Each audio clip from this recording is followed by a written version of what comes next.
In this episode, we will unpack the most important question that will turn a not sure into a yes so you can grow your sales faster.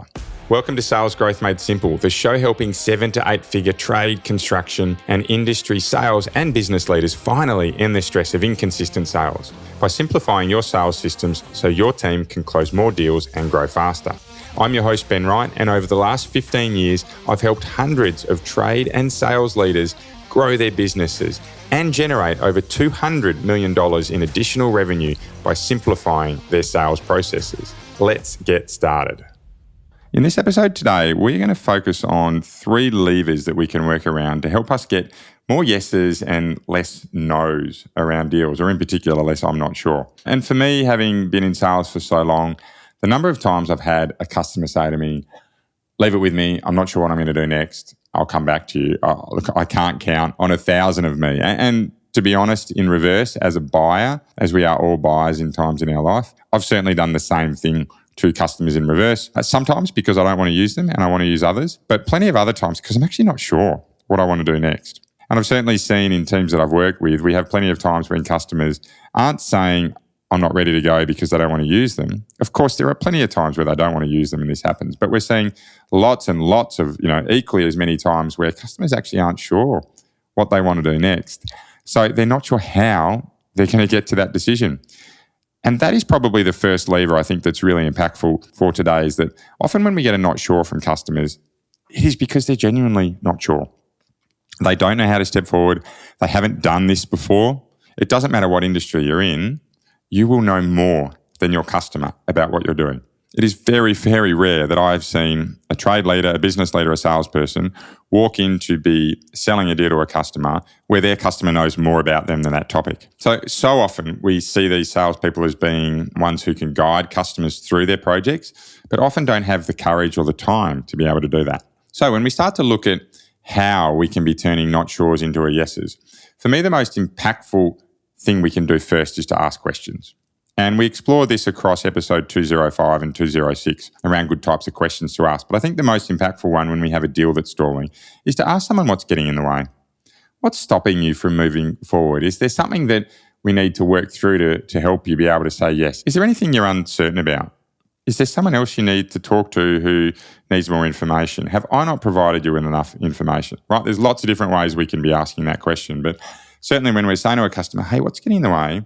What's stopping you being able to make a decision? What it does is it opens up a conversation to really start to talk about, well, what do we need to do to move forward? And that's where we can really nicely roll into a second lever. So we've asked what's getting in the way, but it's where we can really nicely roll into that second lever that starts to workshop what success looks like.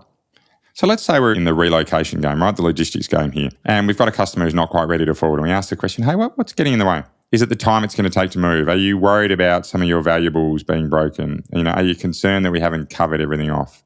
Is there something that you think that's really integral that's missing? Right? You ask that really open question that says, hey, can you tell me what is it, that's bothering you or stopping you being able to make the decision? And from there you can say, and hopefully we've got some answers that, let's say in this instance, the customer says, look, I'm actually worried about things being damaged. So I'm thinking about doing this myself because I'll have more control over what I'm doing. I'm thinking about hiring a couple of trucks and getting my staff members to move the business, whatever it may be. And that's where we get to workshop. Okay, that's really reasonable. I completely understand it. And I will say this is a form of objection handling, but it's objection handling without labeling it as such, because I'm definitely not a fan of hard closing, of hard objection handling, but I am really a fan of talking to our customers and engaging with them around what's going on. So in this instance, okay, we're worried about damage, so we're thinking about doing it ourselves. And that's where we get to say things like, okay, well, so do those concerns disappear? Right, if you end up doing it yourself, is there any less risk of packaging things and they're breaking, right? We do this every day. We have a trained team of professionals who have moved hundreds of thousands of items and our damage rate sits at 0.1%. Or, we have people that are really strong. They do this all day, every day. So they know how to move equipment. They know how to move products. They know how to move homes without damaging them, right? If you're hiring people within your business to do it, is that risk actually any greater for you to be able to damage it yourself? And what it does is it allows you to open up the conversation to say, okay, have you considered everything? I know you've considered everything you can think of, but have you considered everything out there? And when we know what's getting in the way, that second lever around workshopping what we can do to resolve it becomes really impactful. And from there, it allows us to move into a third lever here that says, okay, which of these do you like? Is there anything that we should work on? Are there things we should chip away at? Has this answered some of your concerns? And maybe you can relook at moving forward. But what it does is it allows us to then ask that question that says, okay, so what are we going to do from here? I talk a lot about asking the customer what they want to do next. And hopefully you'll see with my podcast episodes, we really do go through themes.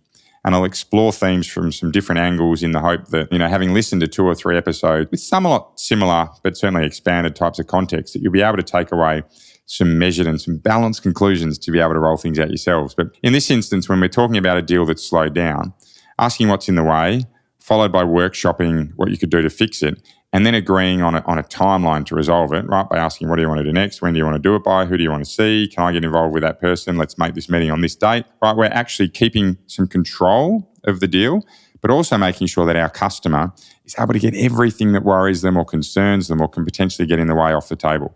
Right? If nothing else, it builds a stronger relationship. If nothing else, it helps us position ourselves as a business, as a brand that's worth working with because we take the time. Right? So it doesn't always lead to yeses coming straight away. But what I've certainly seen across the hundreds of leaders I've worked with is that it increases your overall yeses. It increases some of your yeses now. It increases some of your yeses in the midterm. And in some instances, it actually leads to a no now, but a yes down the track. And I'm really cool with that because a no now stops us wasting a whole lot of time chasing up customers. And then we really get to prioritize our time with who needs our help now rather than spending it on everyone out there, right, and getting diluted across those deals. It's a nice short and punchy episode today because for me, I see a lot of deals, particularly at the moment, particularly with the petrol prices that we are seeing globally go up. I see a lot of people sitting on their hands, unwilling to make a decision.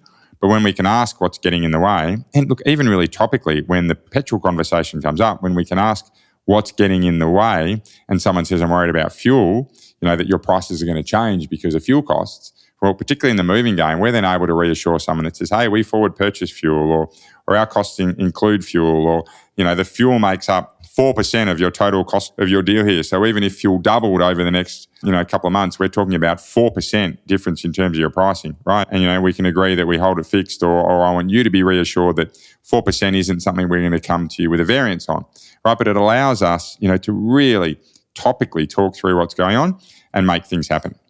So outcomes from today is I really want you to have a think about, for you, if you've got deals stalling, what you can do to remove the obstacle and get them actually progressing into some forward momentum again.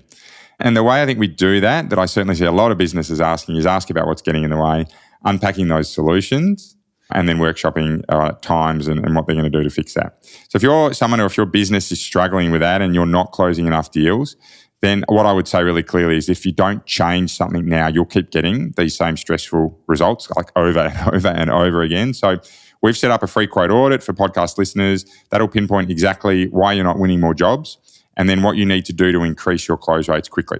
You just need to click on the free quote audit link that's in the show notes. It's up near the top there. It's nice and easy to do. We'll set it all up, right, and we'll get to work moving the dial for your sales growth. That's not for you today. No problems at all. I'm really, really grateful for you being on here. I hope you can take something from these deals that are not moving forward, adjust what you're doing, and get yourself closing more deals really quickly. That's it for today. Look forward to seeing you next time. Bye for now.